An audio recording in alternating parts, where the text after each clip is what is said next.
Let's talk about the one thing that God can't do. And no, it's not make a rock that's too big for him to pick up, but you get a half point for creativity and originality. Now, I know that the title is provocative, but it's not mere clickbait, some outrageous title that's designed to get people to click on the link and watch the video only to find out that the title overpromised and underdelivered. I really believe that there is one thing that God can't do. No way, it's impossible. And here's the weird thing about it. It's something that's not impossible for mere mortals like you and me to do. We do it all the time, but God never does because he can't. So think about that. You can do something that God can't do. And no, it's not something like be born or die. I mean, of course, God was never born and he'll never die because that's not his nature. God is not the kind of being that wasn't and then came into existence and then existed for a certain amount of time and then went out of existence. That's the kind of thing that we do. And animals, plants, they weren't, then they were, then they die and they aren't. But God always was, always is, always will be. That's his nature. Our nature requires us to be born and to die, but his nature is eternal. When Christianity has historically talked about the nature of God, it has generally listed 5 attributes that define his nature. First, God is eternal. He's not limited to time. God is omniscient. There is no limit to his knowledge. God is omnipresent. God is not limited in space. And God is omnipotent. He's not limited in what he can do. And the 5th one is God is immutable. God does not change. When I originally wrote God cannot change, but I've already said that there's only one thing that God can't do, and it's not this one, it's something else. And I've already publicized the title of this message, so it's not so easy to change the title. So I changed the line from God cannot change to God does not change, which kind of makes it sound like that he could change if he wants to, but he's just not in the mood. And that's not what classical Christianity has taught. It's been the teaching of the church that God is immutable. He is incapable of change, which, when you think about it, contradicts the claim that there's no limit to what he can do. But we've lived with that for 2,000 years, just like we've lived with the contradictory conception of the Trinity, that God is both 3 and 1 at the same time. And not like a father and a mother and a child comprise one family, but that the mother is the father and the mother is the child and the child is the father and so is the mother and the child is the mother and so is the father. So there's not really 3, but there's 1, but not just 1, but 3 distinct but inseparable persons, not one with 3 aspects, but one person who is 3 persons. Yeah, so we can live with the contradictory statements that God can do anything and everything and God cannot change. Both of these statements, indeed all 5 of the above characteristics, they weren't derived from the belief system of the ancient Israelites or the Bible, at least not directly. That's not to say that they aren't biblical, but that the starting point for coming up with these statements wasn't the Bible, but philosophy. Really smart people who like to sit around and think about these things started with a premise. And the premise was that God is perfect. He's flawless. And then with that premise, they then thought about all the ramifications of God's perfection. And then these things just followed. A perfect God is one without limits. There are no limits to his power, so omnipotence. There's no limits to his knowledge, omniscience. There's no limit to his presence in space, omnipresence, or in time. He's eternal. What about immutability, that God just doesn't change, but that he can't change? Well, when you think about it, the only direction perfection can change is towards non-perfection. Something can't be more perfect because that would mean that it started out as almost perfect and then became more perfect. So omnipotence and immutability weren't seen as contradictory because they were derived from the same premise, that God is perfect, flawless, untainted, unmarred, unblemished, untarnished. He's supreme. He's sovereign. But why did they start with that premise? Did they just pick it out? Why not start out with some other premise? Why start with the premise of perfection? Well, that's where we get very Jewish and very biblical. And it all starts with the Shema. Shema Yisrael, Adonai Eloheinu, Adonai Echad. Hear, O Israel, the Lord our God, the Lord is one. The premise of perfection is derived from the Jewish belief in one God, a concept that is called monotheism. Now, originally, the ancient Israelites were saying, the Lord is our God, the Lord alone. In other words, out of all the gods that are out there, the Lord is the only one that we worship. But eventually, for reasons I won't go into now, this became, there is only one God, and the one God is our God. In the old polytheistic worldview, there were many gods, and they all had their spheres where they were sovereign. There was the sun god. In Greek, he was Helios, and in Rome, he was Solus. There's a sea god, Poseidon in Greece, and Neptune in Rome. The god of the underworld in Greece, named Hades, and in Rome, Pluto. The god of love in Greece, Eros, and in Rome, Cupid. And everywhere else, Barry White. And of course, the king of the gods, Zeus and Jupiter. Each of these gods were sovereign in their field, but their sovereignty was limited to their field. Poseidon had no say over the sun, and Hades had no say over love. And by the way, you may think that that the closest parallel to the Hebrew and Christian monotheistic God among the Greek and Roman gods would be Zeus and Jupiter. But actually, they were rather limited as well. They were the kings of the gods and often addressed as father. But back then, the way you became king was to be the biggest and the baddest and the strongest and to kill all your rivals. But in terms of what Zeus and Jupiter did, they tended to be restricted to, hurling lightning and thunder down from heaven. Now, actually, the closest parallel to the Hebrew and Christian monotheistic God was probably Apollo, the only god who was shared by the Greeks and the Romans. Apollo was the son of Zeus, Jupiter, and he was the most complex of gods. He was both a healer of disease and a bringer of plagues. He was patron to farmers and to shepherds. He was god of archery, of music, of dance, of poetry, of prophecy, of truth and light. That sounds a lot like our God, right? Still, he had his limits, as all the gods did. Each of their sovereignty was limited, even Zeus's, who was the supreme sovereign. But what if you took all the gods with all their abilities and you squished them all together to form one great big God who was over everything, the sun and the stars and the earth and the underworld and disease, healing, lightning, thunder, love, wisdom, fire, waters, rivers, oceans, life, death, the God of wine, the God of the hunt, and on and on and on and on. A God like that, well, a God like that could do everything. A God like that could do anything. There wouldn't be anything that a God like that couldn't do. When you squish all the gods together and their abilities together, you're squishing all their limitations out as well. So such a squished together one God would be limitless. And a God without limits is perfect.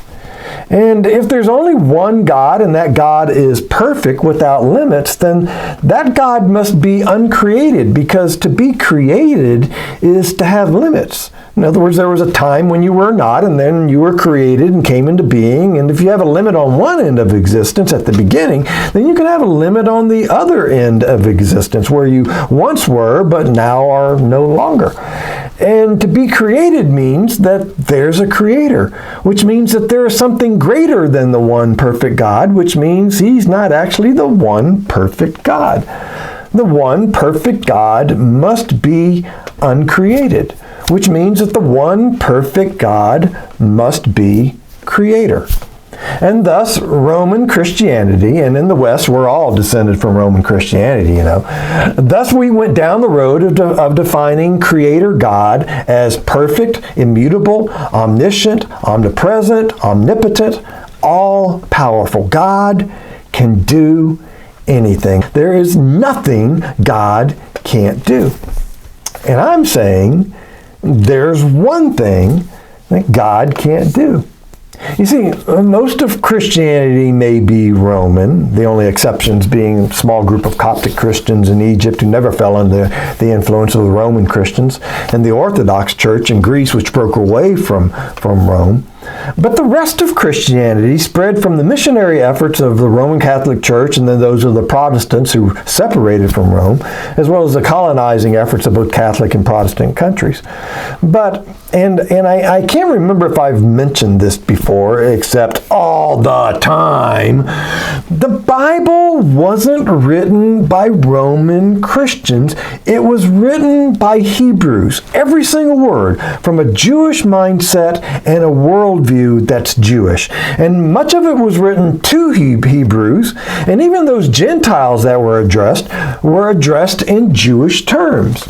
And Jews, including Jewish Christians like Paul, Peter, and let me think, Jesus, didn't think of God in these squished up Greek and Roman God terms. They thought of God in Jewish terms.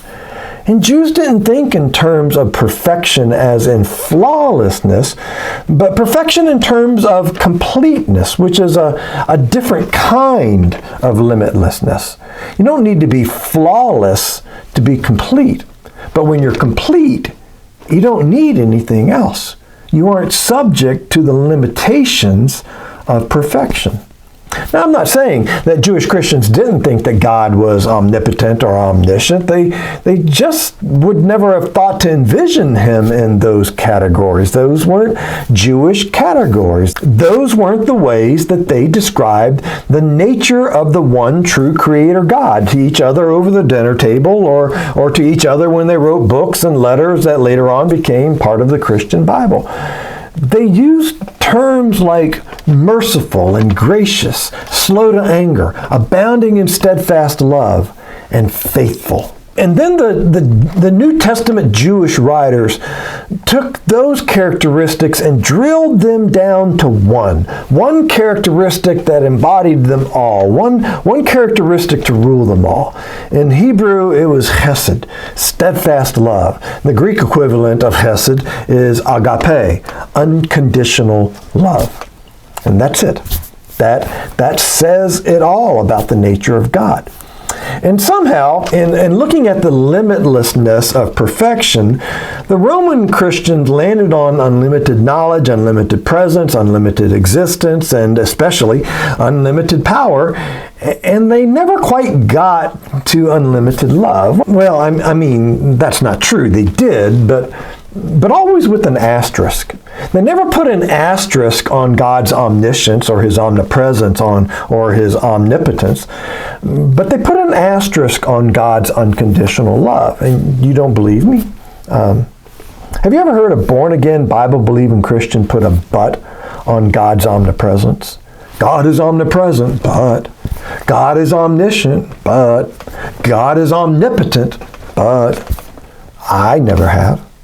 But I've heard plenty of Christians put a but on God's unconditional love. Sure, God is a God of love, but, right? The one I hear the most is, sure, God is a God of love, but he's also a God of justice. And here are some others. God is a God of love, but he's also a God of wrath. God is a God of love, but he's also a God of judgment. God is a God of love, but he's also a God who protects his honor. So here's my but. God is a God of love, but you can't put an asterisk on unconditional love. Unconditional love is kind of a binary situation. His love is either unconditional or it has conditions. It's either limitless or it has limits. It's either complete or it's incomplete. It's either perfect or it's imperfect. You can't put an asterisk on unconditional love. In fact, I would argue that unconditional love is the asterisk on everything else, especially omnipotence. In other words, God can do anything, but only if it doesn't limit his unconditional love, which you have to admit is a pretty significant break on omnipotence. But there it is. It's his nature to love without limits. You know, there was a time when I didn't love my wife, Pam. Didn't even know her. And then we met at youth choir in church. I was in the 8th grade. She was in the 7th grade. Her family had just started attending the church that my family and I had been attending since I was in the 1st grade. Now, it wasn't love at first sight. I mean, I thought she was cute and everything, but that was about it. But over the next year or so, the attraction between us grew, and we became boyfriend and girlfriend. And I cared for her, obviously, but it took a while for love to grow. And then there came a time when I could say that I loved her. But I can't give you a day and time, but obviously it happened. My point is, my love for Pam had a beginning. There was a time when it wasn't. And no matter that we use romantic language like I fell in love with her, like I was walking along and not paying attention, then I fell into a manhole. No, it wasn't an accident. It might have seemed like something was occurring to me, some outside force outside of my control driving me inexorably toward her, but the truth is, it was a choice. It was a choice that I made and a choice that she made. I made a choice to love her above all the other members of the female species, and I still do make that choice. And then I made the choice to marry her, and then we made the choice to have children together. And that's where the choosing ended. I had no choice about loving Angela and Austin. It just was. It's not like it even had a beginning point. It's just something that seems like it's always been there, and in a way it has. I can't identify a beginning point, and I can't imagine an ending point. In the same way with Parker and with Renly. It always was, always is, and always will be. I don't have a choice in the matter. That love is eternal, and it's unconditional, and it's as natural as breathing. I can't not love them. It's outside the realm of the things that are possible, not just in my life, but in the universe. And there it is. The one thing that God can't do.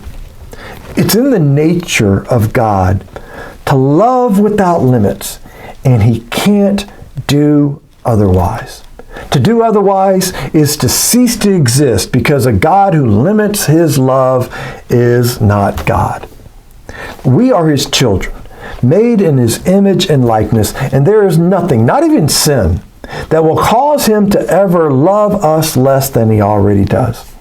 And there is nothing that we can do, not even the greatest act of self-sacrifice on behalf of others, that will cause him to love us any more than he already does, because that would mean that his love was incomplete and had room to grow, and that's impossible. He has always loved you, even before you existed, and he will always love you with a love that is perfect and complete, lacking in nothing. And that's how he is with every person. Every single one.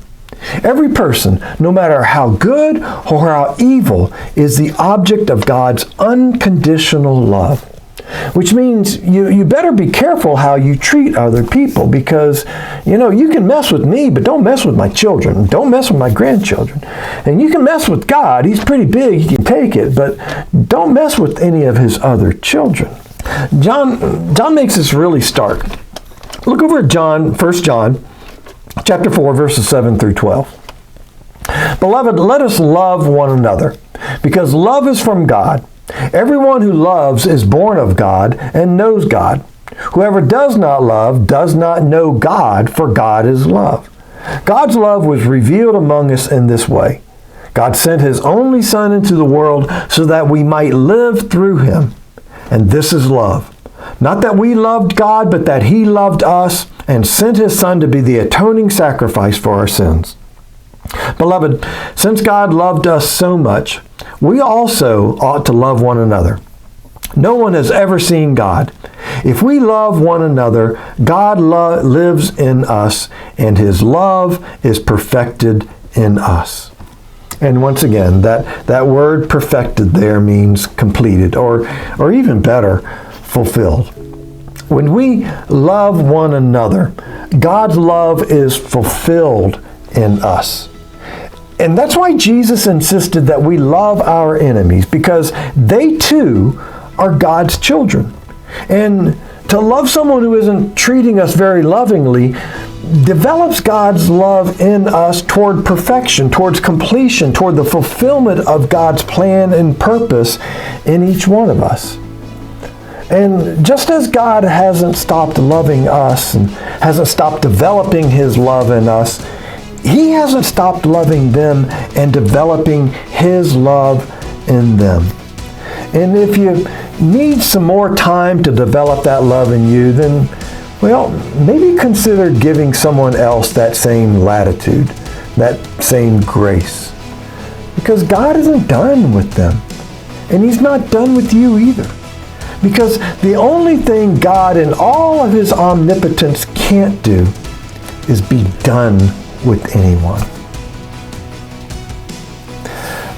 Father, thank you for loving us with your unconditional love, which flavors and preserves and conditions everything. Thank you for being patient with our impatience, merciful when we lack mercy, full of grace when we just can't find the grace to put up with others 1 second longer, and for being slow to anger with our quick triggers. Forgive us when we demonize others instead of facing up to our own demons, when we call out the sin in others instead of confessing our own sin, and when our own sense of righteousness exceeds our actual righteousness. Help us to see every difficult situation and every difficult person as an opportunity to have your love grow and develop in us, so that we can look and act more and more like our Father and like His Son, Jesus, our Lord. Amen.